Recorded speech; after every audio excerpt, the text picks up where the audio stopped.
good?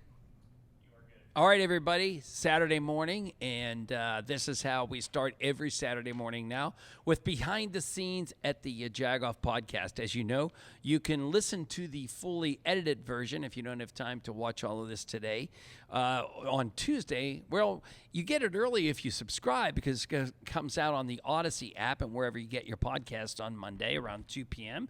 But on Tuesday, you get it on yajagoff.com. But we are at a really special place on a really special spot right now, which we'll talk about. But, Rach, what else you want to say before we start? I mean, I'm good. I'm just sort of nestled in my Right. in my little We fixed couch. ourselves in here. Colin duct taped us in here like we can't get out. The guests have to just come in and love out. it. So get your toast, get your coffee, your chocolate milk, whatever, and settle in because we are at the Warhol Museum. All right, ready? I'm ready. Rorick Honda is known as number one for so many reasons, but the Civic, the Passport, and the Odyssey won best for residual value in 2022. Everyone has their Honda preference, so make time for a Rorick rep to learn which ride best suits your journey. And John, as always, Visit Rorick.com for all of your vehicle needs. And now we start this week's Jagoff podcast from the famous couch at the Warhol Museum down in the North Side. So this is the Jagoff podcast. I'm John, and that's Rachel over there. Well, if you're listening, you don't even know that part, I'm over there. right? But if you're listening to the Jagoff podcast for the first time, we would appreciate that you subscribe to it and tell your friends about it because we're here every week trying to tell you like all the cool stuff going. That sounds nerdy to say that, but it is all the cool stuff going on in Pittsburgh, Rach. well, it's not just the cool stuff, but it's the new and the up and coming, and it's the old that we need to don't forget about. You know, because we often say it's where such and such used to be, right? Like that's what we know Pittsburgh for. But I could not wait to come here. I feel like we're super fanboying because we kept saying we're podcasting from the couch. People were like, Friends? We were like, who cares about Friends? It's better than that. Like, look above us. So we're so happy to be here at the Warhol Museum where so many amazing things have happened. So we have a bunch of guests coming here. We have Brian from Next Pittsburgh. We have Stephanie Wellens, who you have seen or have seen yet, or no, not She's yet. actually on Bridging next. the Gap. Isn't that cool? Yeah. How about that? And of course, Leslie Bonsi, our famous Jagoff dietitian, which is, I mean, who knew we had a dietitian? Right. We still don't know. Right. Like, look at us. Right, They're right, like, what right. is this dietitian And thing? but we also want to remind you that you can listen to the Jagoff podcast so many different places, but you can also hear us on 100.7 Star every 4:55 Monday through Friday with Kelly, who when we talk about the talk of the town, what's You happening. said it perfectly. And then we have a lista where we pull up the chair basically to say, what is a new and happening place in Pittsburgh? So where do we park the chair with a list on Fridays? And now on Y108 on Thursdays for the Jagoff of the Week, where we literally, Kristen decides who was the Jagoff. Was it the traffic person? Was it the moron in line in front of you? What are we declaring the Jagoff? And that one you have to remember that 7:10 happens twice in the same day because it's early. It's at 7:10 a.m. a.m. Right, Yeah, you have to be a.m. up early. All right, All right, enough. We're at the Warhol. Right. I don't wanna and talk Patrick Odyssey. Moore is our first guest because he's the big kahuna over here. So He's Patrick, letting us sit on this couch. right. And he wasn't like my grandmother where he put plastic down on it At either. all. At all, No, right. No. So Patrick, You, welcome. you might want a little plastic on this couch. It's had a lot of action over the years. You've let read me my tell you. mind. And Yeah. thank you guys for being at the Warhol today. Oh my gosh, are you Appreciate it. kidding? We're so happy to be here. yeah, this is What amazing. was the first question you thought of? Well, like, you know when what? knew I you was were gonna trying be to here? figure out, like, do we first have him tell us the story about the couch, or do we go 50,000 foot and just tell us a little bit about the story about the Warhol family, the Warhola family here in Pittsburgh, and Mr. Warhol's history? But so I think maybe let's him. just start with the couch, right? The couch that we're sitting on is famous. Everybody comes and takes their picture on it. But let's talk with why the couch is so interesting. Well, the couch, if you were here, you'd be seeing over my shoulder here a photo of the actual couch, which was in Warhol's factory, and it got up to all sorts of shenanigans in the day. It was famously in some Warhol films. So if you're watching a Warhol film, you might see this sofa and all sorts of things happening on it. And then, you know, the factory was a party place, too. If you were cool or interesting or rich or outrageous in New York City in the 1960s, you probably would end up at the factory, and you might have ended up here on a sofa very like this one. Now, this one, if we look down, I don't think that these cushions originally were this color of gray. A lot of people come and sit here Sure. on the sofa, and those people have ranged from our visitors every day to Jay-Z and Beyonce and everyone in between. Everybody comes and has a photo here on the sofa. It is truly the iconic thing. How long have you been here, Patrick? I've been at the Warhol for 11 years, and I've been the director for 5 years. What is it about this place in particular? Because we always say we're so fortunate. We used to say Pittsburgh, we were a coal town, and we were known for just our sports. And we were astounded to find out that our cultural district is very well known. I did not realize that we were held in such an esteem, for our culture. What is it about this place that's like, that's the place I need to be? Well, you talked a little bit about it in your intro about how Pittsburgh has these cool new things happening, but we also don't want to let go of our past. We're proud of our past here in Pittsburgh, and I think that that's why the Warhol is particularly interesting, because it does represent this sort of deep history of Pittsburgh, the Warhola family, a classic Pittsburgh immigrant family that built the wealth of this city. So we're talking about history, but we're also talking about a cultural figure that continues to be the coolest, the most interesting, the most groundbreaking, the most influential, and that's Andy Warhol. And when I had gone to Carnegie Mellon, and when I came back to Pittsburgh, I wasn't working here. I went to an event that the Warhol did over in the Music Hall in Oakland. And here you were in this kind of historic environment, and then there were all these like guys with beards and girls with bouffants and just really interesting people, but in that historic space. And I was like, I want to be at the Warhol because I love this combination. That is such a good answer. Like, sometimes people really have to search for, well, what's my reason? Because again, there is so much culture and so much history, but that is so true because that's his essence, right? That's exactly what was captured. What I love too is that it's not now, but the couch is known. It's the thing that people go, oh my gosh, I need to do. I mean, that was our first reaction. Do people still come in and go, but I want to see the soup cans? Like, is that still the thing? Because we want to talk about the exhibit that you're going to graciously explain, but is that still the thing when they come in, or what's the most commonly asked question? Yeah, I think that we've always tried to balance the knowledge that people want to see the iconic Warhol works. Right. But then we also want to acknowledge that this isn't just for tourists, it's for Pittsburghers. So we rehang this museum continuously throughout the year. And anytime you come, you're going to be able to see some of those iconic works, whether it's a Liz Taylor or a soup can or a car crash painting. But you're also probably going to see things that you've never seen before, because as the director, I come in here and see things that I've never seen before because our collection is so huge. Does that really happen still? Absolutely. Oh, wow. Okay. That happens in my house. I go, what was that in the dining room? I had no idea. Well, if you guys saw the Warhol Diaries on Netflix, there was a huge purple painting of Julian Schnabel, a portrait of him, and I thought, oh, that's weird. I've never seen that. And then I came in the museum the next day, and it was hanging here. I had no idea that we owned it. No, but I mean, our curators are far smarter than I am. But I think that it's true that the collection is so vast that there are surprises for everybody. I'm sure, yeah. As you came here and you started to learn your job about, Andy Warhol, what was probably the most intriguing part to you?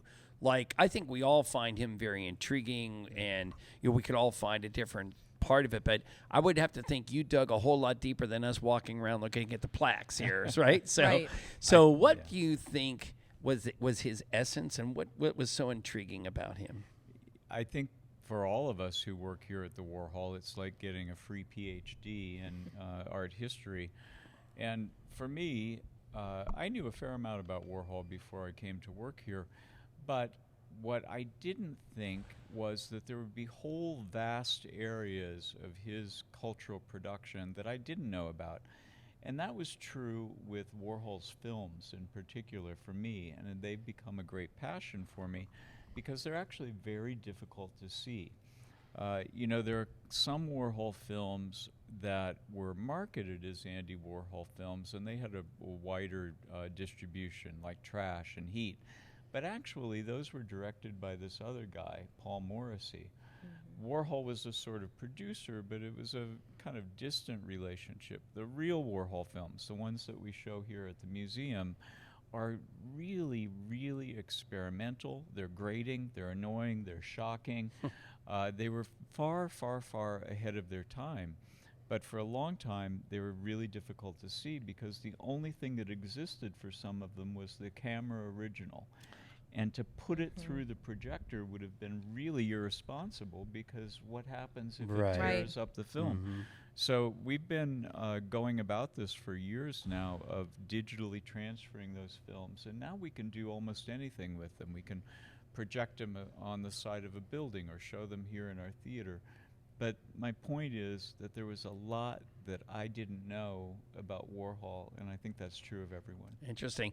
And, when there's someone becomes like an Andy Warhol, I love the stories when they become that and they say, oh, well, their teacher told them they'd never be nothing, they'd never be anything. Yeah. And did he have a grade school or high school history like that, where he used that almost as negative motivation? I don't think in terms of his talent, Andy was probably very often told, oh, you don't have any talent, you're not going to make it. Okay. But after his first year at Carnegie Tech, now of course Wow. Carnegie Yeah. Mellon, it was at the time not the exalted school it is now, but it really was started, of course, by Andrew Carnegie to bring education to the workers of Pittsburgh. And after Warhol's first year, he was told, you really have to work on your drawing skills. And he went out and produced this extraordinary series of drawings that he did going around in the family's produce truck. And he came back to school, and all of a sudden he was the star. Now what he'd done is he produced these drawings that do not look like what I would associate as Sure. an Andy Warhol drawing, but they looked exactly like the professor's style of drawing. Okay. So Warhol was so good at knowing, I have to please the client. Right. There are people who are going to have a position of power in my life, and I have to please them somehow. So that's one example, I think, of where Warhol had a kind of a difficulty, overcame it, and really kind of moved forward in his Interesting. career. That's crazy. Yeah. So we talked a little bit about how coming in, you realized, oh my goodness, something caught my eye that I didn't realize before. What is the new exhibit that we could, if someone said, I've not been there, I want to come through, what are you showing us? We have these big temporary exhibits, often by young emerging artists. So you'll find those on our second floor, and I'll describe one to you in a moment. But throughout the collection, we have curators who are continuously doing sort of mini exhibitions. We call them rotations of the collection. So you're going to find one of those on the 7th floor that's put together by our new associate curator, Tyler Shine. And Tyler's taken a look at what was New York City like in those early years when Warhol had just moved there.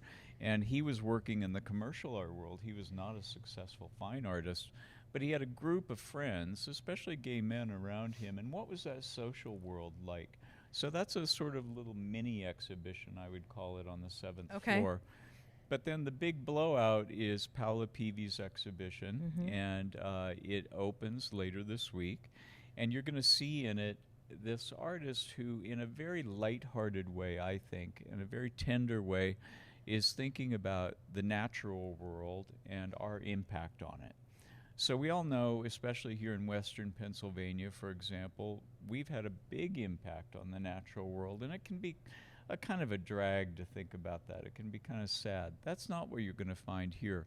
You're going to find Paula exploring the natural world, its wonders, but everything is always a little bit off, a little surreal.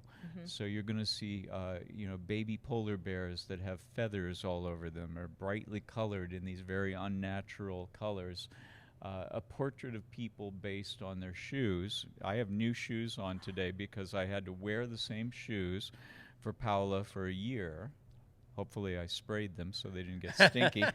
And then display them as a sort of portrait of me. And that was for 100 people or so. Oh, wow. Did this. So you'll see a new pair of shoes and then an old pair of shoes. So here we are. We're going through our lives. We're having all these experiences. Well, maybe not as many as we used to, but she is looking at, how do I make a different kind of portrait of a person? Very much in the same way that when Warhol was famous for painting portraits of Liz and Marilyn and all these people, he picked up a camera and said, I'm going to make a filmed portrait of people as well.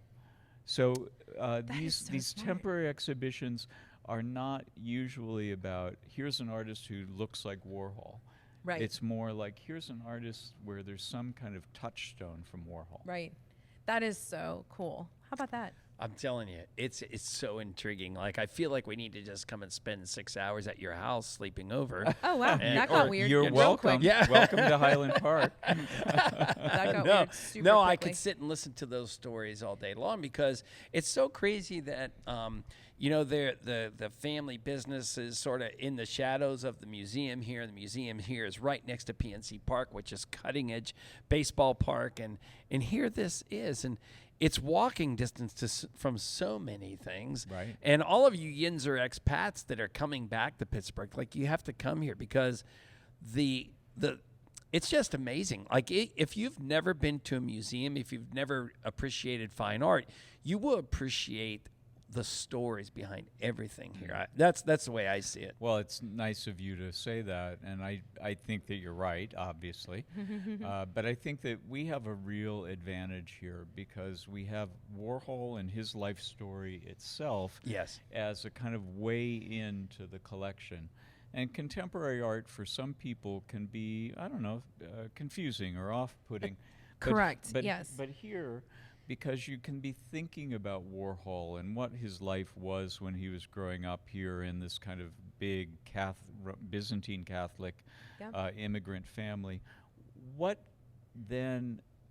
did he make these pictures? What Right. was he trying to do? Or what was he thinking? Yeah, like you Right. try to get into that mindset if you're not conceptual, because it is hard if you're not, like you said, there's some people that it's a confusing thing. Yeah. Well, and I was going to say, I love that you touched on what New York looked like because Pittsburgh has the museum. I mean, just saying. Like, Technically, we claim is this 'em. the largest Warhol Yeah. collection, or is there It's- technically something else that's larger because of other things? It depends on how you count it. Okay. I knew you were going to say that. I read this. But I would say that, yes, my claim will be, and I'm going to stick by it, that this is the largest collection, the public collection, because we have not only Warhol's artworks, Right. we have his films and we have his Got it. archives. Okay. So that is vast Yeah. in terms of the collection.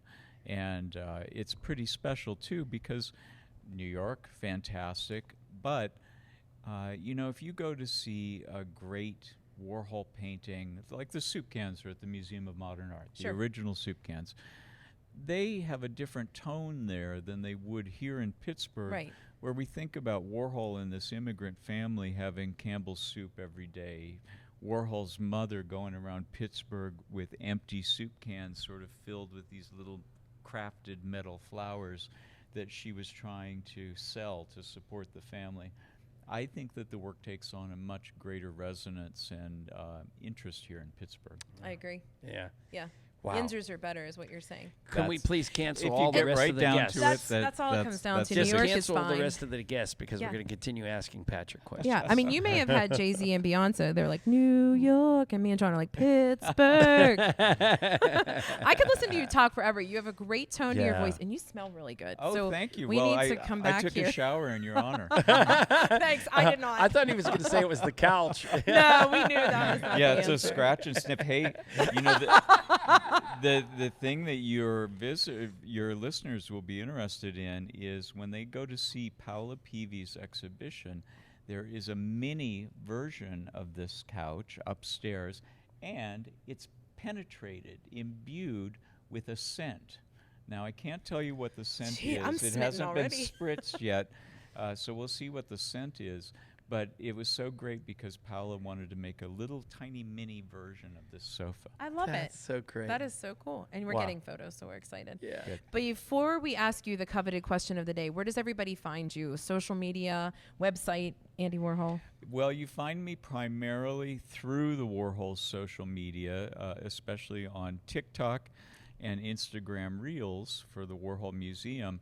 And a lot of the work that we're doing on social media, I'm involved with it, but it's done by young people, by high schoolers. Really? Yeah, and it's so great because these guys and girls are making media for what I believe is an important brand, and through doing that, they're picking up all these skills so that they can be big shot media producers like you two Yeah. one day. That's what we Can we're you glad imagine? you said that. Can you just imagine if TikTok was around when Andy Warhol was around? Imagine. Well, and How we don't follow them on craziness TikTok. of We that need is. to do that. Yeah, Like, yeah. We're sort of just coming. Absolutely, please. We're just Instagram trying to for figure it sure, out. We but- barely know how to spell it. We're just My trying to kids figure it help out. us. Yeah, Right. no, Yeah. thank you so much. Yeah. It's honestly an honor to be here, and it's people need to be more cultured and come Yeah. down here because, like you said, especially summer is on its way.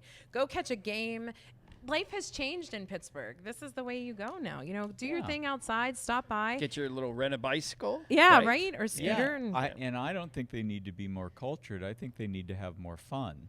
okay. And it's a lot of fun coming here. And what people don't think about oftentimes is it's a great place to bring your family. Yes. Because you can go down in the basement and you can learn how to do silkscreen printing, even if you're only a really little kid. Yep.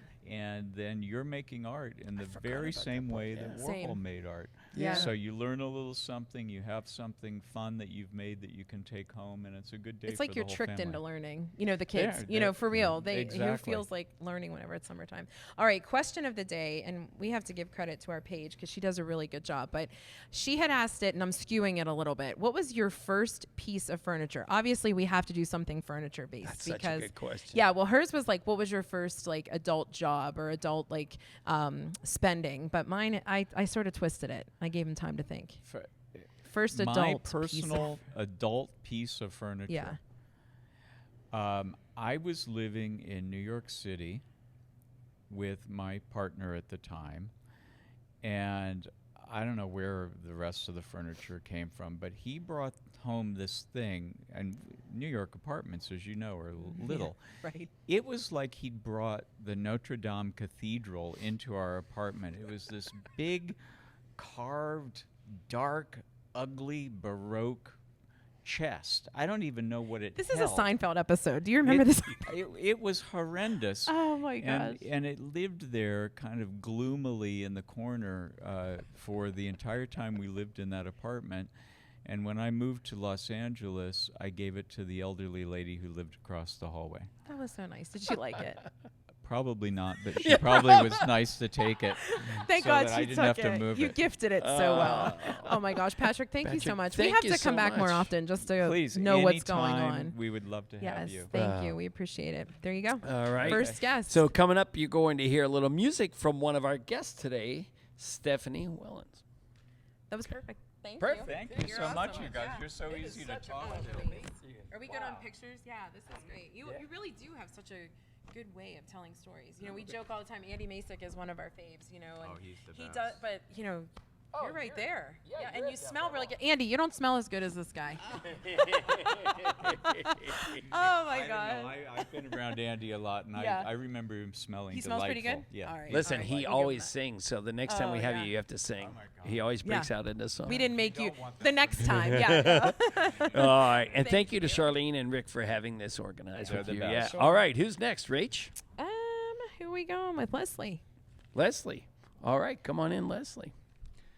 Awesome. Thank you, Patrick. That was. you Jesus. guys. Oh my gosh. All right. I know, right? All right. All right, come on in. Yeah, you have to time the turn like a fashion show. I All can't right. stand that we're wearing boots and it's April, sister. Right. Aren't you sick All of it? right. Not even look outside. Let's just Leslie Same. Bonsi, the Queen. Queen. Yeah, I was Yeah, going to how say are we addressing the, you? the official Members. Jagoff dietitian. The official Did you hear Jack- him say that earlier? I was like, Have you ever had the opportunity to sit on this red couch? No.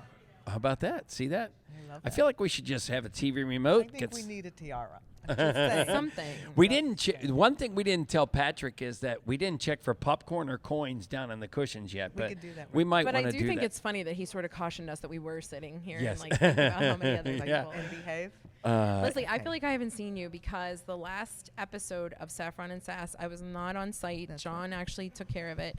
And we missed you and terribly. I John, appreciate that it. had I know. nothing to I do with always you miss being you, here. but We I missed you appreciate it. terribly. yeah, lay it on thick, guys. Yeah. But Even I missed her. we love the fact that we are going on. Is this episode 5, I believe, of Saffron and Sass? We're on 5. Six. Is it six? 6. This is half a year. See? Oh my See God. how Colin, he was time like, oh my flies God, she did not when you're read my having email. puns. Yeah. Right. What I love about Leslie, I say this every time you come on, but I can't help it, is you turn everything into fun. Like I just said to Patrick about tricking kids into learning, right?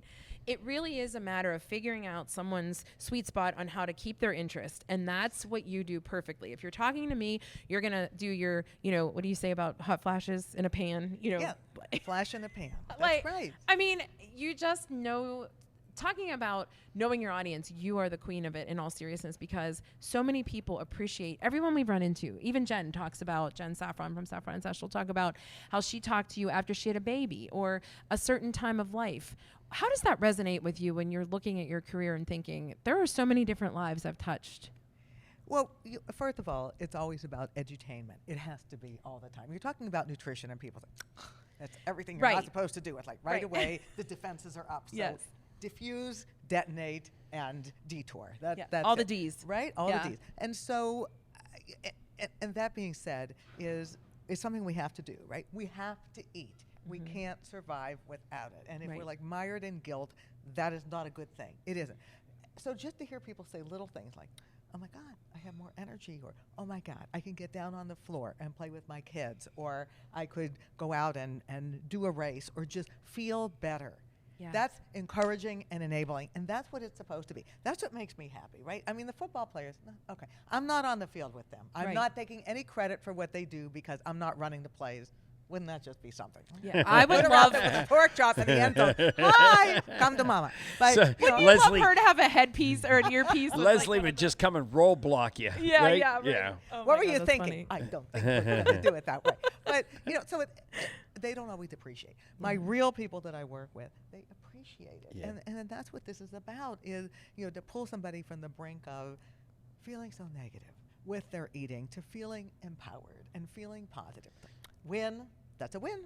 Yeah, Well, that's a good and point. your brand is active eating advice. Did I get that right? Yeah. And so I think of it in two ways, like you just described. You want to remain active, your grandkids, your kids, whatever, But it's also active in the fact that, you're trying to be healthy, and then everybody goes, hey, guys, let's go out and get a Vincent's Pizza. And you're like, wait, I can't because I'm supposed to have salad.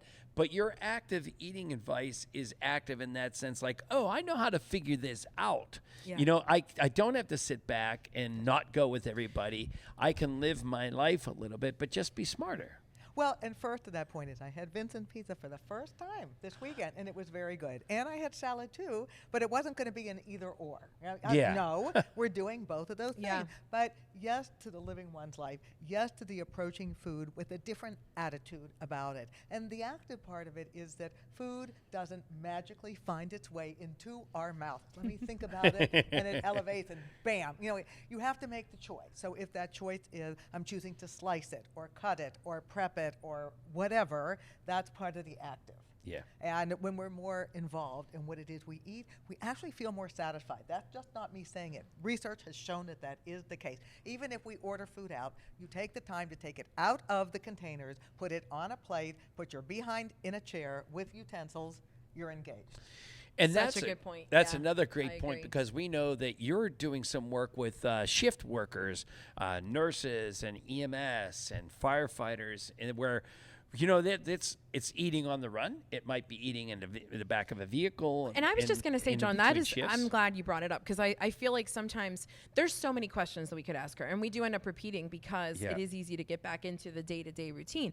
But in honor of these EMS workers and things like that. But not just that anymore. Lifestyles in general. Young moms, kids are doing more and more today than ever. So in addition to what you're saying, there's these parents who are saying, like, I don't want my kids eating a bag of Doritos. So what is it that you advise to any of those sectors? I think this whole idea of being prepared, Yes. so that Yeah, that's your what I've kitchen, gathered from your you. kitchen is not just your kitchen in your home. Your kitchen could be your kitchen in your van or in your car, so that you have things that are there. So, Right. all right, do I have a cooler? Do I have an Insul bag? Do I have Insul break? So I can bring some other things along, or a contingency plan. I'm going to go buy something, and I've kind of mapped out what's around at the CVS or the convenience store or the gas station to know that you have some things available. So maybe you're bringing the glasses, the utensils, or whatever, but that way we're not caught off guard. And we have a little bit more control in every situation. And even the vehicles, I'm not trying to be funny, and I mean, well, a little bit plug Honda, but even the vehicles today are conducive to that because they're recognizing that people are on the run, and they are putting little compartments for things like that for the preparation. Or perhaps even a turkey, a microwave oven right there in the console. Who needs the dashboard? Who needs Let's a glove? just cook that Right. meal right I don't there. carry Leslie, gloves in right. my glove compartment, Leslie. I might as well have a microwave in as there, long as right? it's not 80 You degrees. know, But do you remember when we a first little met? espresso machine. Come on. Right, just a little one. I He know used one. to joke whenever we first partnered because I would dig in my bag and he'd be like, "Oh, here comes the rescue tuna," because I would literally have this little pouch that I would. But that's something that you really do encourage, Yes, right? but maybe closed because otherwise you have four-legged creatures following you along with fangs and claws. But yeah, this is being prepared. I think that's critically important. I mean, Yeah. all the time when I was traveling weekly, I didn't want to have to worry about this at midnight. Is what am I going to find? For people that have health issues, it's important to have something with them. What if you have allergies? What if you need to feed a young child? What if you have digestive diseases? You have to be prepared. Yeah. And as the weather is changing, what Is is it? your? I know. We're as I cross every. It's getting worse. It is. I know, but we know that it's April, know, and I know. it's got to give soon. April snow showers bring May. Okay, you. Keep I don't saying know what- that. Yeah. Keep saying that. Yeah, but I know you're going to say the importance, as John said, is to be active, to be moving, especially springtime. That does give us that invigorated, oh, let's get outside. But what's a simple tip? Not this, people sometimes overdo it. Like, you need to get up and have this routine. And how do you simplify for someone who says that's overwhelming? I always have people play to their weaknesses, right? The things you're already doing well, why would you change that? That's Yeah. just ridiculous. But it's Yeah. like, oh, well, my afternoon is a really tough time, or my evening is a tough time. Don't think about the rest of the day. What are you going to do there? That's Okay. a reasonable, manageable plan. All right, I'm really Preparation. hungry in the Yeah. afternoon, so I'll do my pouch of tuna with some crackers, or I'll do some peanut butter on an apple, or whatever it might be. Problem solved. Yeah, no, that's a good point. I think we asked you this before, but is the since we're coming off of Easter anyway, is the dark chocolate really better than the regular chocolate? Well, it kind of yes and no. Okay. It first of all, it depends upon the percent cacao in the cocoa flavanols Yep. that are in there that have the health benefit. But then it's also volume. So, I ate a bunny that was the size of my head. It's like Leg, an ounce. yeah, right. So it's an ounce. An ounce, that's small. That's like Okay. Yeah. that's an ounce Yep. portion. Then it's fine, but it isn't necessarily an add-on to. It's a replacement for. Okay, I'd rather have that than have some jelly beans. I mean, Yep. personally, I would say that. Same. Rather have Mhm. some Yeah, me jelly too. Beans. It's like why? Or my kids get mad because if we go to Scoops, Or it's our Peeps. thing. Ugh. I hate Peeps. I'll say, "Can I just have a bite of your ice cream?" And now they go, "Mom, just get your own." I don't want my own. well, I just no. want a bite. I'm not asking This is to it, indulge. is friendly sizes. I just want to taste. I'll pay for that taste. It's like Yeah, getting an yeah. espresso versus a vat. Did It's Leslie the just same call me thing. cheap? Yeah, she was like, "Quit eating your kids' stuff and get your own little." But so as we get into summer, we're going to start going to the pools, the movie theaters, and all this kind of stuff. What are some of the fallacies of granola bars and popcorn and things like that? Those are the kind of things we're packing into purses or to-go bags. You know, are the granola bars, is it the same thing, just moderation? Granola bars are fine with a little bit of chocolate on them, just don't eat 20 of them. Is that really what it all keeps coming down to and being prepared? Well, if somebody's going to be at the pool all day or they're going to be at the park all day or whatever, then, I mean, we want the carbs, which would be something Sure. like, you know, the cereal or the granola bar or the popcorn or the cracker, but where's the protein with it? And that is typically Yeah. the issue with a lot of those items. There isn't. So it's okay, you know, I did a granola bar that maybe I'm bringing some nuts or I'm bringing like a little thing of peanut butter that I could put on it. That would work. That would be better to do it that way. Or like our own trail mix. I mean, we make a trail mix and we do like the little roasted chickpeas for the crunch and mix that with the popcorn and even add some dried fruit. Now we have the crunch and the savory and the sweet and the salty, all those things together. Okay. We need a chicken. You know, We and then need this it. whole hot body thing. It's like, you know what that means? It means you're having a hot flash. That's what a hot body means. Right. Is forget it. Oh, I can't eat this. I can't eat this. And then You you're know- starved and you fall into the pool and drown. So, see, never a good thing. Can't do that. You know what we need to do, Rach, is What? we need to have Leslie develop a Jag-Off granola mix. Okay, let's do And it like, to go and with we'll our. sell it. Yeah, other thing. right. But no, I that. see, you know, I'm preparing because my bathing suit is very European. Oh my God. So I need to You're at the prepare teeny you. tiny? Oh yeah, teeny tiny. Oh, and I look Tiny and one. so And little so I thing going need on to. in the back. All right. Oh, there's the visual, everybody. Leslie. There's the I'm Right. just glad he didn't ask you for the umpteenth time if a scoop of peanut butter out of the jar is okay to eat. No, That's like man, I his know it's go-to. not. I know it's not. Not if you're sharing that jar with other people. I was like, whose saliva is in there? Well, Like, wait. Elmer. Do you know my story? I shared that peanut butter with mice. His grand dog. Mice. I can't believe he's telling people. This. Yeah. I would leave I would leave my fork out on the counter because it's just me that lives there. Anyways, as it turns out, the fork was. Notice how clean the fork was the next day every day. He's not kidding. I'm You so talk grossed about a out, gagging Leslie. moment. Yeah. Oh. Okay, Yeah, so we so don't do we that. All love right, you, and Leslie. moving on. Right. Moving on. Oh my There gosh! we So we're go. really Wait, excited because let me Saffron collect and myself. Sass will Hold on. actually be coming out Right. right after we have this segment. And are you loving it? What are you getting out of Saffron and Sass that you didn't expect that you were going to get out of? First of all, it is just so much fun. It's so fun to share that virtual stage with somebody who has the same degree of passion and Yes. you know, I mean, we can just exhaust ourselves. Yeah. But really talking to people about all the positives of what food is and making something delicious. I mean, nutritious is great, but you know what?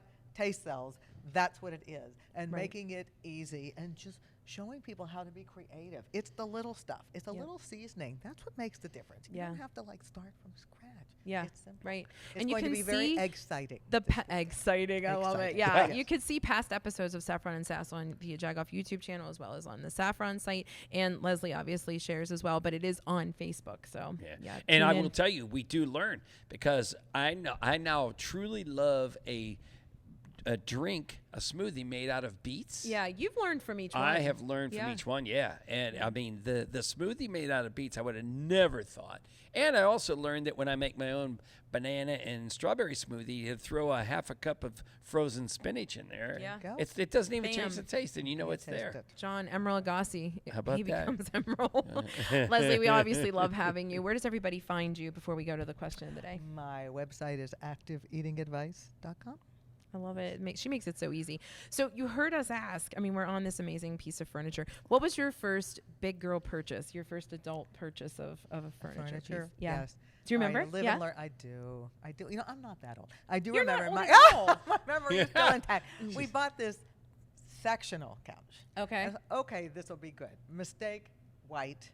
And it had those little seeds in it. So it was like, I don't know what it was. So you clean it and then it looked like it was bleeding. It was the bleeding couch. Oh, terrible. my God, the Terrible. bleeding and then couch. you try and get it cleaned and it was worse. Forget it. So, you Yeah. know, live and learn. That's funny. Oh, my man. gosh. Bad, That's bad. too funny. Leslie, we love having you.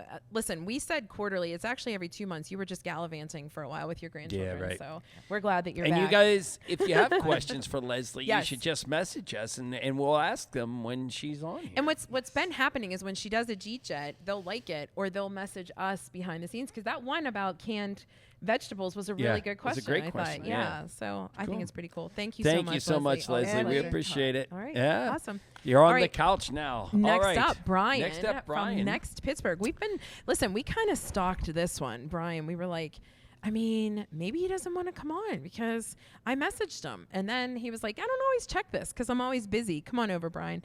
He's always busy, knowing what's new and hip and happening because he's such a media source. So I stalked him a little bit more, and finally he came on. That's basically how this happened. And so, stalking him. Now, Brian, you don't know that Rachel has been known to sit out on people's front stoops and front porches, He's a little threatening exaggerated. them to come either on the podcast or do something with us. So, Well, did see, you this was see a her? really clever one because I actually never really agreed to show up today. You just told me to be here, so I did. There you go. Don't ask, just tell. That's like There you It's the go. best way to make it work. I love we have scheduled you for Tuesday, Saturday. Show up, and I'll be there. Yeah. So the That good is news so is funny. when you're done with this interview, you'll be forced into a survey. Press 5 and tell us how your customer service experience Yeah. was about showing There up you here go. today. So There you You're go. like, I was forced. I find that works better for me. That's Just Well, tell me where to welcome. be, No. and I'll be there. Well, we're happy. However we got you here, we're happy that you're here. So thank you so much. We certainly appreciate it. So we wanted to have you on. This is a new-ish role for you. It is. Okay, Is. how- Actually, I'm coming up on my very first year anniversary. Like, Is it in 1 year? Days. Yeah. Oh, 1 okay. year, Wow, yeah. wow. I thought you were already at a year. No, Okay. just there. Awesome. So for people who don't know, give us your title and what publication do you work for again? I'm the editor of Next Pittsburgh. Yes. And So how it's are been you, great. Are you loving it? Is it like the dream job? It is. It's funny because I've had a lot of jobs I really have loved in like practically all the major Pittsburgh Yeah, media. right. But this is like so fun because it's also so new and so growing. We John Rhodes took over the ownership about a year ago, and we're just doing all kind of new things. We have all kind of ideas for what we want to do in the future and expansion. So it's really invigorating to be at an organization that's just kind of still fairly young and growing. It is and very young. Yeah, that's true. Well, Brian, I know we all tend to panic about and Rachel is a traditionalist. I'm a traditionalist, but about the newspapers are going away. The newspapers are going away, but No, the I really- news isn't going away, and the reporting isn't going away. I know some of the traditional outlets are losing their funding, or so they're letting some of the reporters go, but the reporting is ending up somewhere, and somewhere like you, right? So the news isn't going away. Right. It's funny too. I feel like in some ways we're almost have gone like in this complete circle because American media used to be made up of a bunch of small media outlets, and then it just kind of consolidated, and then that just kind of collapsed, and now we're a bunch of small media outlets again. Right. And I think that's actually good because we're kind of finding different stories to tell, and we're spreading out. I'm not diminishing the role of you still need the major players, but like it's not a bad thing that we have so many voices right now. Yeah. Well, and I'm sure you both heard Patrick talk about when we said, where does everybody follow you? When he said TikTok, it never hit me like John said.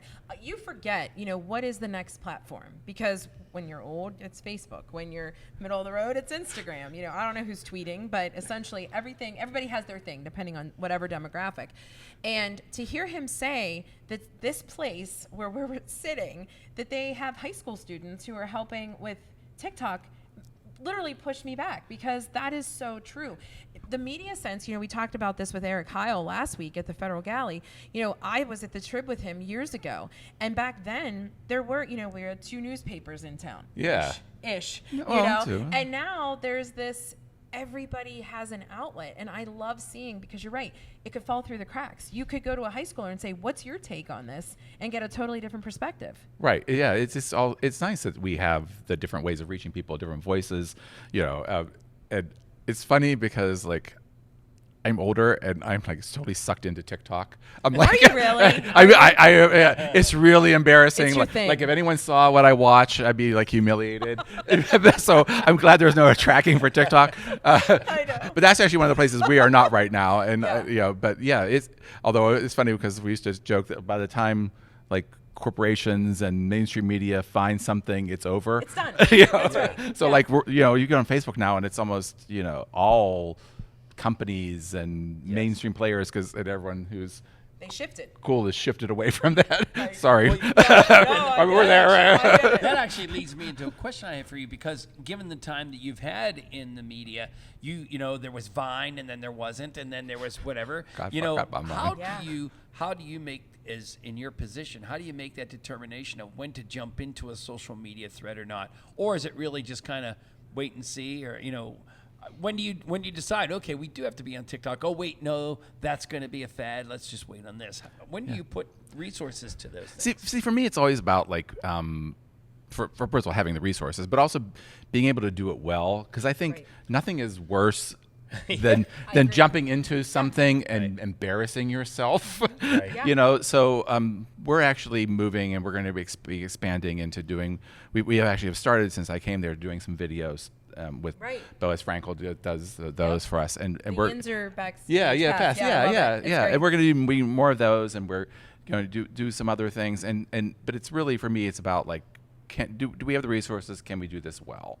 You know, and I think if that's the case, then we're going to try. Well, and it's finding that middle of the road, right? Because you want to do it well, but you don't want to look like you've mastered it, because then you've waited too long. You know what I mean? So it's like, well, when is it time to kind of like Right, actually, right. you know, jump in? Well, just one of the funny things I said about like when we were talking about launching the Boaz things, and they were Yeah. talking about like the level, and I said we don't worry. It doesn't have to be Right.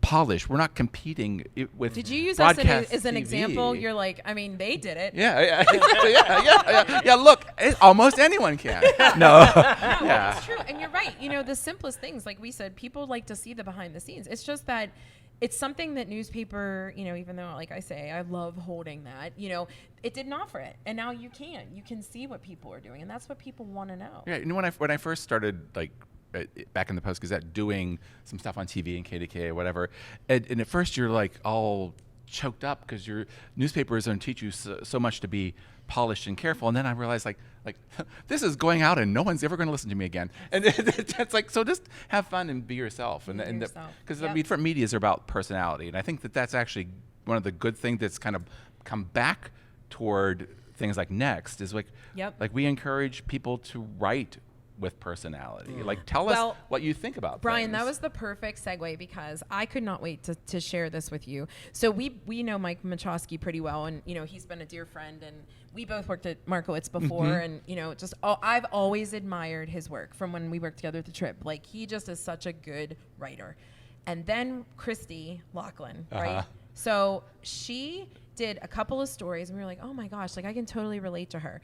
We work with Mancini's. So she came to do a Mancini's piece, and let me tell you, Mary Mancini was driven to tears because of Christy.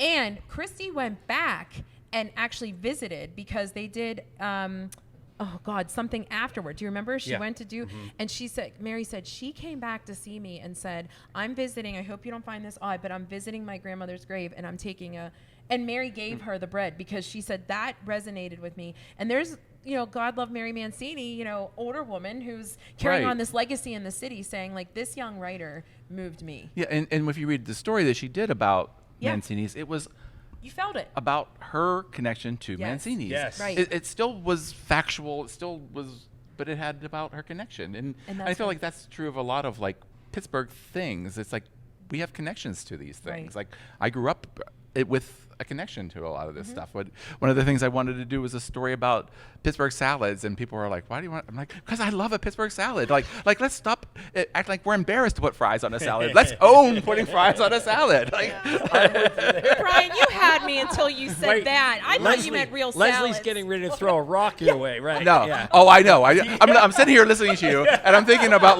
I'm like what are my favorite stories I've done? Like I had us do a Pittsburgh salad story. I had us do a donut story. I'm like, oh gosh, yeah. She will never shame. I, That's yeah, the yeah. word. Brian's favorite foods are like the decadent Pittsburgh things. That's the cool part about it. We're not gonna do a story about She's Pittsburgh like, rice "Yeah, eat cakes." it."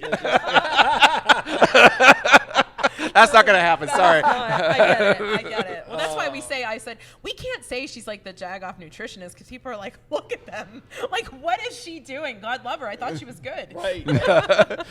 Right. That's okay. So But Pittsburgh then- salads, here's my thing. Pittsburgh salads are fine, but I don't like putting French fries on everything, because I feel like we've come so far on so many things, and look at the different cuisines we have now, and we're still putting the damn potatoes Okay, on. but see, if you look, gonna debate me. I am going to debate you All because right, you're go wrong. Oh my God! Never again. Never Now again. Rachel's throwing stuff at you. I'm just kidding. Since this is not my last appearance on, on your right, show, right. I might as well be honest. it, No, do it. what I found was some of the ones we talked about weren't like just our list of the best ones weren't. They were potatoes, but they Sure. were like little bit different and a little read bit it. I'm elevated. shocked. So Go so ahead. there were like some different ways of like presenting these salads and doing something than just like grabbing them from the deep fryer and throwing them on. So but Gotcha. like I'm not saying that I'm opposed to that either, but like I think you can get a Pittsburgh salad, something Yeah. with a potato on it that actually is like kind of a nice way to do it. Okay. Because I mean, if you're a chef, I mean, Sure. they always figure out a way to make Yeah. things more special than Yeah. Eaton Park. No Apologies.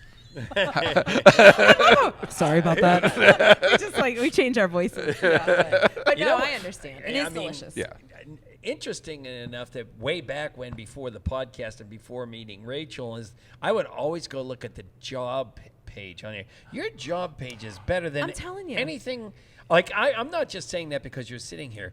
It's more descriptive and more helpful than any Indeed thing or any other thing I could go look at. I guess because it John's was- looking for a job. Yeah. Well, Rachel Brian, told me to. Welcome. Well, it's how I found my job. Is that right? Yeah, it was posted on their job page. Yeah. So no, it's shocking to me. Like it is, and it's developed also like while we try to keep it as broad as possible. Yes. Like there's like certain niches there, especially like tech jobs. Yes. Yeah, right. Oh, I mean, I think we pretty much own tech job listings. Like Yeah. it's funny. I was talking to someone the other day, and they're like, "I searched for cool tech jobs, and that's how I found my job." And I'm like, "Oh, good. Yeah. Jobs are amazing." do No, you but I do find- love your publication. I'm sorry, and I'll let you go. But I have to say, I do love your publication. I love the fact that, and John says that I was this journalist. I mean, I did work for the Tribune Review, but I've watched it change. I've watched the face of journalism change. I love talking to people in the industry to see their takes are pretty much the same. Like, we love seeing other people telling stories in different manners. I like the way Next is positioned. I love the fact that you're going to read about it, but then you might read about it again. Like, you're not opposed to the follow-up. Like, I'm not going to just leave that go. Whereas there was a time when news was like, okay, it's done. Oh move yeah, on, yeah. Things happened, and then you never knew them again. And I Yeah. always thought like it's such a waste. We have such a deep Correct. archive and so much expertise. It's like come back There's to depth it there, yeah. and talk about it again. Yeah, more right. than just one visit. Agree. Go Now, ahead, John. are you able to know this? Going back to the job thing or any of the articles that are on there, can you tell if people are looking from outside of Pittsburgh to look for reasons to come here, like the jobs? Right. You know? Yeah, Is that what definitely. you're Yeah, saying? definitely. The jobs get a lot of traffic from outside of the area. the immediate Yeah. Pittsburgh region. That's too. pretty cool. Yeah, and it's funny too because like even people would say like they send that to someone else like to try to get people Oh, from is Pittsburgh that right? are trying to recruit their friends to come here Like or Red Rover. or even more move back here. Yeah. Like Red Rover. Here's your next Pittsburgh article. right? Yeah, Come yeah, on over. yeah. Wow, look at Yeah. you giving him ideas. Wow. I'm totally kidding. We just had Eric Heil on the patch. Mm-hmm. I think it's interesting to observe. What I'm going to ask you the same question I asked him because what social media channel have you really adopted? just said TikTok. I Like mean, I'm. I wanna see I it. mean for business. Oh, No, for gotcha. business. Yeah, for Okay. for news. Yeah. I love Twitter. I know it's still ancient. It's as old as MySpace, but I still love to get on and look at things on the Twitter first thing in the morning. What do you adopt for business at this point? I like that question. Yeah, it is. I mean, I guess for me personally, or for my Yeah, for you what I do. personally. For me Yeah. personally, like okay, as a former business editor, I really like LinkedIn, and I know no one likes LinkedIn, but I do. I just find that you get really interesting things on what's going on in like the actual business community of Right. Pittsburgh. Is a Yeah. really good way to keep up with that. If I'm looking at actually though for like what we should cover and what's going on, then other than that. Much more traditional things like Twitter. Okay. How about that? Yeah, not me. I mean, I literally will still headline, kind of like what's happening, whether it's the Wall Street Journal or the New York Times or things like that. Like, I will literally look at those in the morning just to kind of see because sometimes we're a little bit behind. And I love newsletters too. Same. Do you? Yeah. Yeah, I same. mean we have a great newsletter, but I love newsletters, and even the ones I don't like read them all. I just like To skim it. Yeah, You Yeah. love the you condensed skim it. Yeah, it's a really Yeah. great way to get something and find out. I mean, I get so many of them. It's probably flooding my inbox, but yeah, I do love newsletters. I think it's a really good summary of what's going on. Yeah, That's- because our lives are Is so the crazy. is the press release dead? No, I was going to say maybe it should be, but no, it's not dead. People. I still get a ton of them Yes. sent from people, but I hope that like people are doing them better than they have. But I see. so I think that that's actually just people are trying to be a little more engaging on what they are. Would you recommend that, and maybe it's different because of the size of the publications, but do you recommend that someone write a press release the way they try to tell the story, or should the press release be a teaser so that your writer can write the story in their angle? What is best for someone putting out a press Yeah, release? I think when people try to write a story in a press release, sometimes they muddy it so badly that I can't figure out what's hidden there. okay. And it's like I'm always like, tell me what is different. Hit me with that, and then give me the facts, and then if I'm interested, I'll come Okay. back. But so it's like, when they just write it, and I can tell sometimes when people just run them because it's like, Yeah. and isn't that a fact? Like, because some of the smaller publications perhaps need content, don't have the writing staff, and so they hit publish, right? Yeah. But, So I mean, I like to think that again, that doesn't bring the personality and the color Sure. and the life to a Of the- story that I think you Yeah. need to do. No, I Wow. There How about go. you Okay, sitting you here learn. on the red couch? Wait, have you ever sat here? I've sat here a lot of times. Okay, all right, He's all an right. old hat. Yeah. Actually, that's funny because I was the arts entertainment editor when they announced that they were going to build the Warhol. So that's how far back I go. Yeah. So All it's right. So it's really funny. It's like So you sat on it when they carried it No, in off maybe the not. truck. Not They quite that. brought you in. Yeah. I've been part of the furniture in other places I've worked, but never. Not here. So funny. Brian, what can we expect that's new other than obviously, like we said, the man on the street, the Yinzer backstage pass? What else can we expect that's happening new with Next that you want to talk about? Yeah, that I can talk Yeah, about. right. I mean, so we're actually going to be announcing soon, like a staff expansions are coming Okay. up. So we're bringing more people on, Awesome. which is really great because Yeah. we need those new voices. Really working on adding more inclusion and diversity to what we talk about. Sure. So that'll be really interesting for us too. And again, like doing some more, video and audio and trying to make sure we're hitting people where they want to find us. Yeah. Right. Well, I have to say too. I mean, we, as you heard us talk about, we do the Kel on Air, every day talk of the town, and I make sure that I look at your list and give credit, that says like these are the top 10 things to do, this month, that kind of thing. It helps us to kind of Yeah, say, that's coming okay, out like, soon, this next is- week. All right, there you go. I knew about the Mac and Cheese Fest because of that, so I appreciate it. Yeah, I mean, who doesn't want mac and cheese? But thank you so much. We're glad you could finally. Me come on. too. We'd love to have you guys come. We always say like, even if it's a quarterly thing, Leslie's like an every 2-month person, but just to kind of get in that habit of seeing like the other news organizations working together to kind of say like, this is my take on something. It's funny too because I really think that like I know we're doing a lot more of it and everybody is. I think partnerships and connectivity Agree. just work so There's much. no reason. There's not a giant competition. No. Yeah. Yeah. You know, go ahead. You finish. Yeah, and it exists in lots of other aspects of Pittsburgh too. I think a lot of when you talk to chefs and Yes. art creative types, they're always saying like, "What's nice about Pittsburgh is it's not cutthroat. No. We're not like a lot of other cities." And so, and I think together we work together well, and we build each other up, and we share a lot better. I agree. In food, Yep. they call it fusion, right? So we should do media fusion. Media- right? yeah. But I mean, and really, you think of the most competitive thing in around that we might know of is late night TV, and Jimmy Fallon and Jimmy Kimmel. just switched for April Fool's Day, right? Yeah. They did each other's show, so they're doing fusion, they're doing collaborations. There's no reason why we shouldn't all Yeah. do it. So welcome to Jagoff Next Pittsburgh. The next Jagoff. Stack up. Yeah, there we go. There you go. Yeah. Where does everybody find you, follow you, so that they know where to get their next Pittsburgh fix? Well, we're everywhere, but nextpittsburgh.com is the primary place. And we are actually going to unveil probably the end of the month or beginning of May a new redesigned website too. So that's Ooh, coming up okay. as We'll well. have to Fabulous. tailgate that. Yeah, So, yeah. We'll have to do that. So that's a that's- great that's point. coming I up. love your website. Oh, so thanks. Yeah, make Yeah, sure you it, see yeah. it just highlights some of the things that we're stronger on, and, Sure.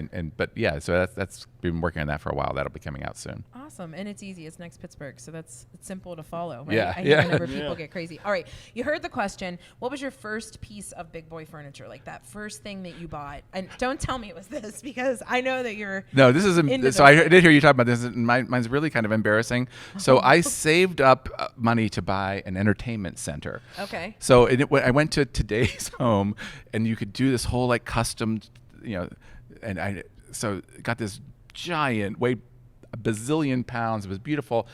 Like literally about like 6 months before widescreen TVs came out. So it was outdated almost as soon as it came in my house. You're kidding me. No, yeah. And I was like, and I tried to like figure out maybe I'll use something. Yeah, no. Yeah, you didn't That- use And I couldn't, and by the time I couldn't even like give it away. It was like, So my first was a bad purchase. That is so funny. Wow. That is a good one. That's Paige, smart. that yeah. was a really good question. Well, not you smart. It was a created good. there. Yeah, I know. Paige, good job. Yeah. Brian, thank you so much. We look Yeah, forward to thank you. seeing It's been what's fun. next. Yeah, Yeah, Thank you, guys. so much. Awesome. All right, and now we have hear some music and talk to our Stephanie music Wellens. guests. Thank you. It was awesome to see you. Yeah. Stephanie, there she is. Stevie Wellens, Stephanie Wellens. This is a fun podcast. I like what's going to happen when we don't get up. I know, right? I literally am Patrick will be stuck in back. this corner right now. He'll be like, guys, you have to leave. Come on. Come on. Yeah, you're good.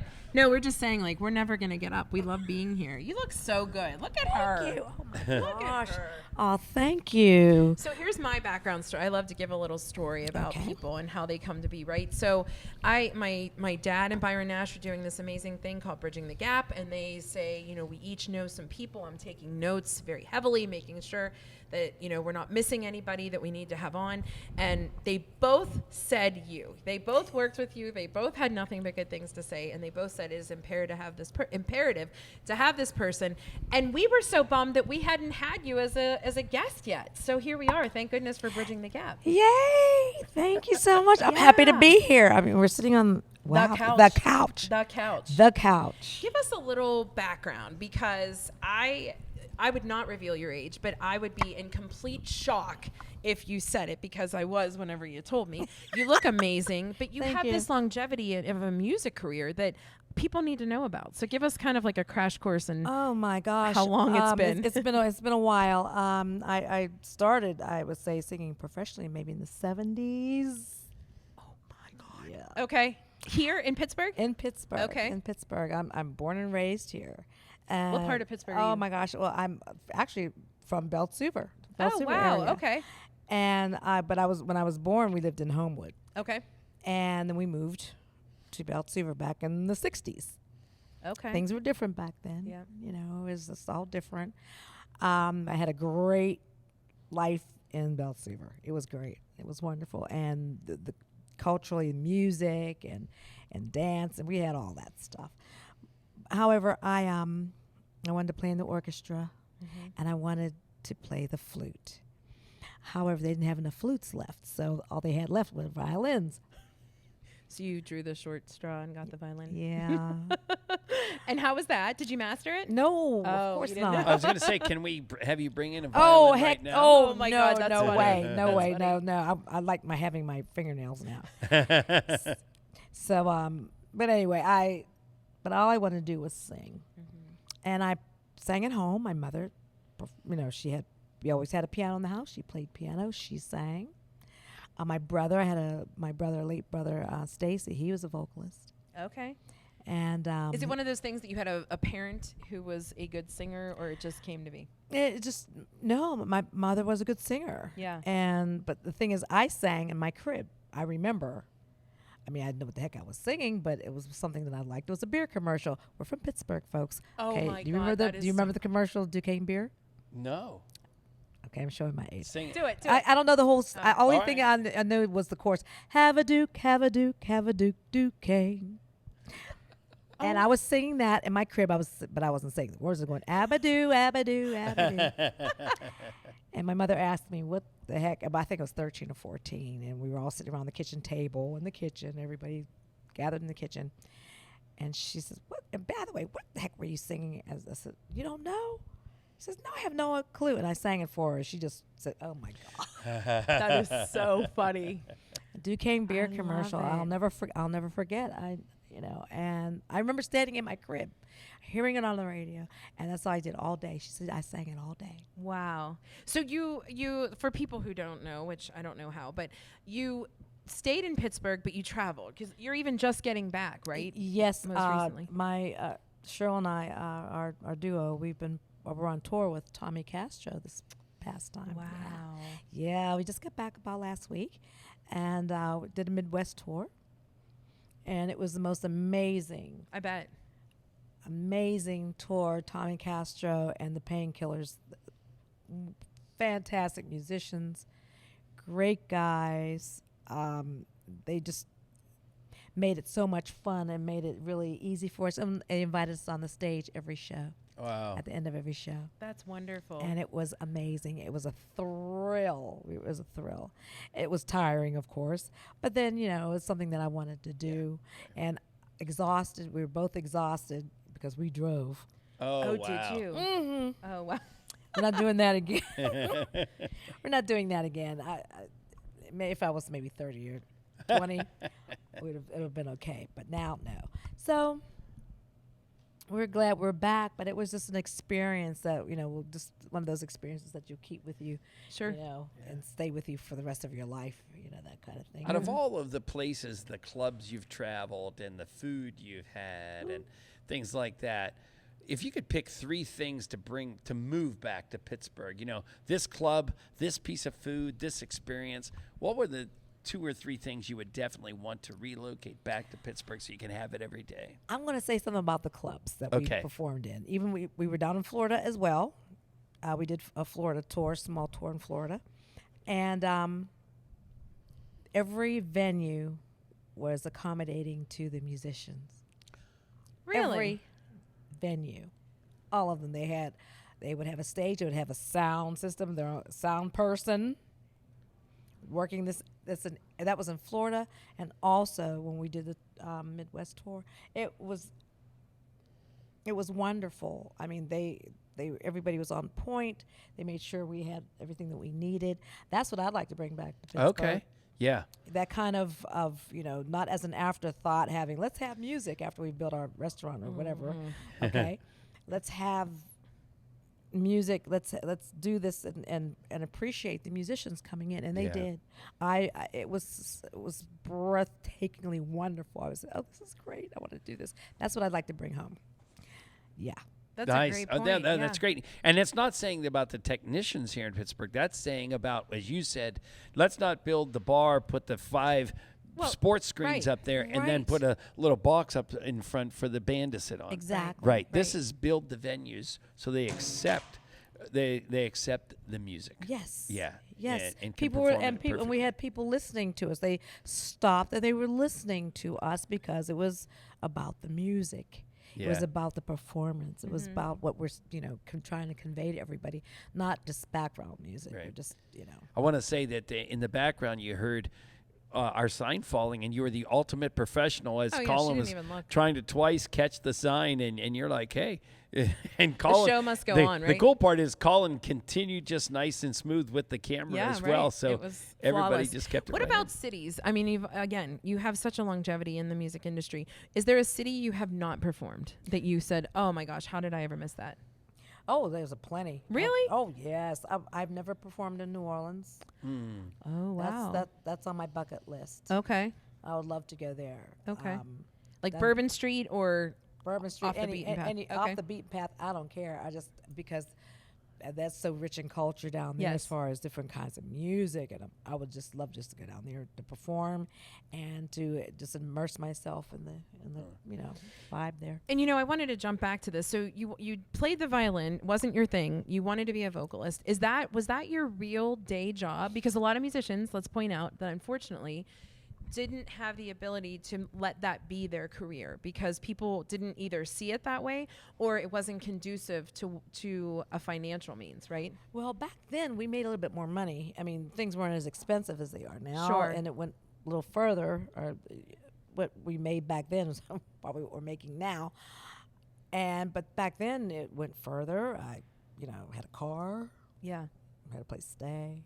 Yeah, I was married, and I have two sons, and Can they sing? Yes. Yeah, one is a musician, and the other actually is teaches here in the Pittsburgh Public School System. Oh, wow. And Okay. he's great. And he can sing, but he won't. But that's not what he does. My youngest is a musician in Germany, in Berlin. wow. Wow. He's got several albums out. He's a lot of albums out. He's been there. I guess I don't know. He's been there for over 10 years, I think, Wow. and that's where he lives. Okay. He's a citizen, and he does the music. He's signed to a record label there at one time, and he's just What took him there? Just sidetrack for a second. his music. Yeah. His music. Okay. He was in what he wanted. Now he played the piano. I think I have a picture, a recording of him sitting at a piano. The piano's going, but he said, who's playing it? Is him. He's 3 years old. My father, his grandfather says, this kid needs a piano, because he was at the piano, my mother's piano in her house, playing the same thing over and over again. I think he was 3. Over and Wow. over again. So Was it we the gotta- Duquesne beer commercial? no, it was not that. I don't know what it was. I think it was his composition. I'm not sure. But he composes his own music. Wow. But he's been playing since he was very little. So he went to college. Then he went to New York, lived in New York, and he played music in New York. He was doing his craft. He was honing it, perfecting his craft and how he recorded. And he actually asked his mother, me, to sing on one of his recordings. That is awesome. So how And did you do that? I went to New York and I recorded it with him. And that was an experience, because I was scared. I was afraid. I said, I want to do this right for my son, and I hope I'm doing this okay. And I had to listen to the music because it was something different. It was a different type of music. Okay. And I wasn't sure as how to phrase or do my phrasing when I was singing.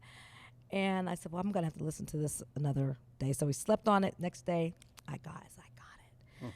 And the other difficult part was listening to my son's music and really getting into his head.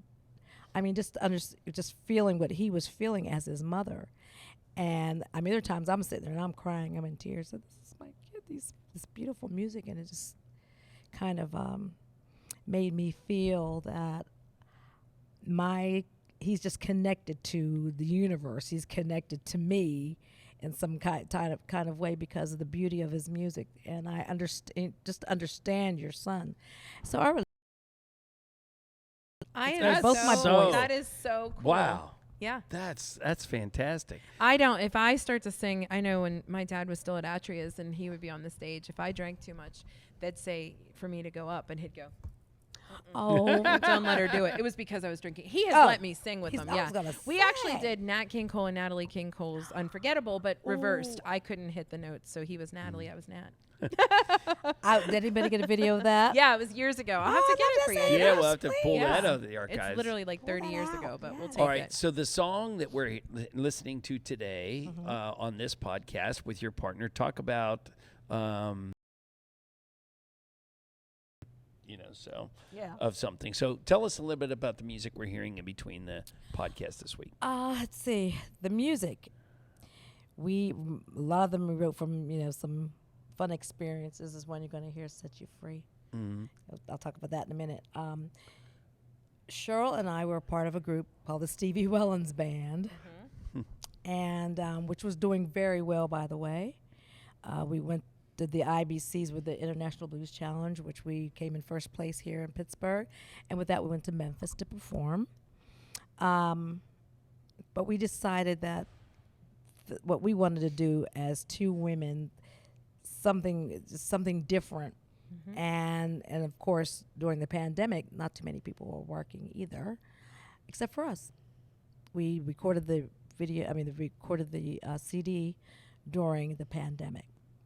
How about that? Yes, Yes. we did. So we had a lot of time on our hands. So yes, we recorded, we wrote, had the musicians come in, and some here, some recorded in Studio L down in West Virginia, Weirton. My dear friend Rick Wachowski. Oh, he's fantastic. Oh, right. Yeah, No, right. Yeah.